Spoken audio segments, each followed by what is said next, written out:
This is one of the installments of our multi-part series regarding liens in the state of Georgia. These instruments are formally titled Mechanics and Materialmen's Liens. And their main purpose is to just help ensure payment to the contractors, subcontractors, and suppliers of labor and materials for the purpose of improving property, to improve real estate in any way. So keep in mind, there's a very strict statutory framework for this procedure, and if one of these detailed steps is missed, it can jeopardize the validity of the entire lien. So our law firm, we've focused a large part of our practice on construction and lien law for decades. We're here to answer any questions that anybody has, so just feel free to give us a call. We'll give a free consultation to anybody who has any questions along those lines. So in this series, I'm going to cover the basics of the lien procedure in Georgia. So here are the steps to be aware of. First, you need to decide whether or not you're even eligible to file a lien. So who is eligible to do this? Well, in Georgia, contractors, subcontractors, laborers, and material suppliers who provide labor and materials to improve real property all have the right to file a lien if they hadn't been paid. But to preserve that right, you have to have direct contract with the property owner or a contract with somebody who does, like a GC. There has to be what's called privity of contract there. All right, secondly, be aware of all of the notice requirements that are part of these lien statutes. And so in this particular video, I'm just going to be covering the basics of filing a lien in Georgia, and then I'll go into details about other parts of the lien law in different parts of this series so that we can cover notice requirement and strategies in a lot more detail. All right, so let's discuss some of the notice requirements that are involved in this process. First, in the first area of concern is to you want to distinguish whether the job is a commercial project or a residential job. Maybe you're working on a house, or if you're doing work on an apartment complex or some kind of office building. So you need, that's your first step. Determine whether the project is commercial or residential.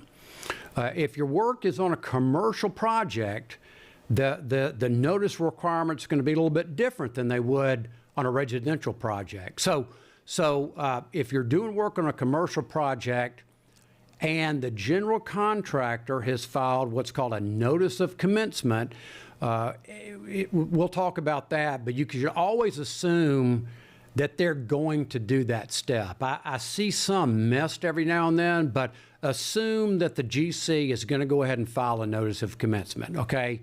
So with that assumption, then what you're going to need to do is you're going to need to file what's called a notice to contractor, okay? And you have 30 days from the first furnishing of labor and materials to that job. You can't really wait until after it's over. That's the filing the lien deadline. So the notice to contractor has to be sent within 30 days of supplying services or materials. That is, if you're a second-tier sub, and we'll talk about that. So this notice is to be sent to both the owner and the general contractor. So if this is a residential project, then that notice to contractor step is not necessary, okay?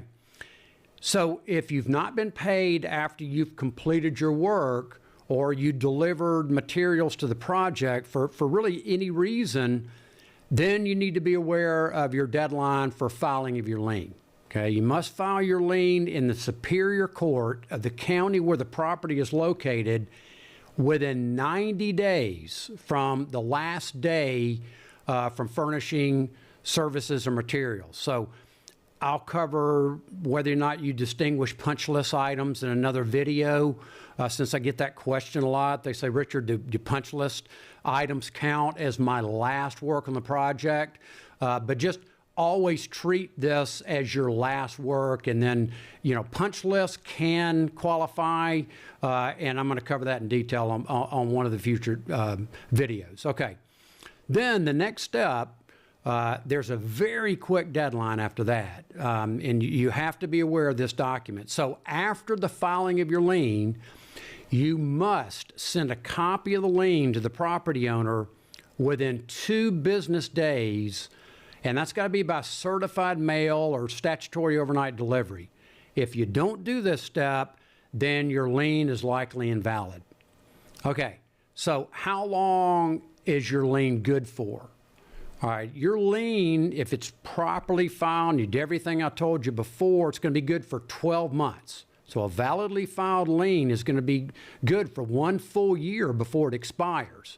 So being aware of this strict deadline is really critical, since most of the time the property probably hasn't even sold in that time frame. So what do you do then? What do you do if you're coming up on that 1-year deadline? So what you do in that next step is you do what's called perfecting your lien, okay? So you want to extend that time period that your lien is good for, so if that property doesn't refinance or sell within that 12-month period, you still get paid when it does change hands down the road. So how do you perfect a lien? And that process is done by the filing of a lawsuit. So you file a lawsuit, and then at the same time, you're going to file an accompanying notice of that lawsuit on the Superior Court records. Okay, so you would file your lawsuit against the company or individual that you contracted with on the job.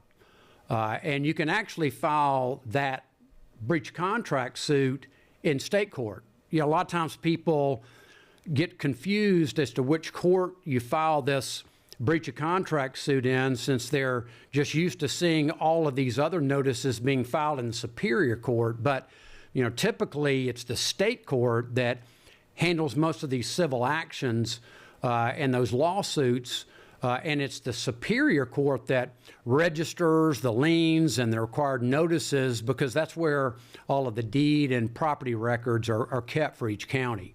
Now, you could file your lawsuit in Superior Court, but I see Superior Court judges get a little bit perturbed when they see a breach of contract suit being filed in their courts.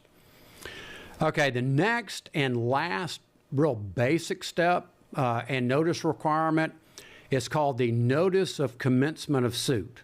Okay, and what that is it's required in order to inform all of the parties involved that a legal action has been initiated. And here are the steps for that. First, you just prepare a document. It's going to include the names of the parties involved. It's going to have the civil action number.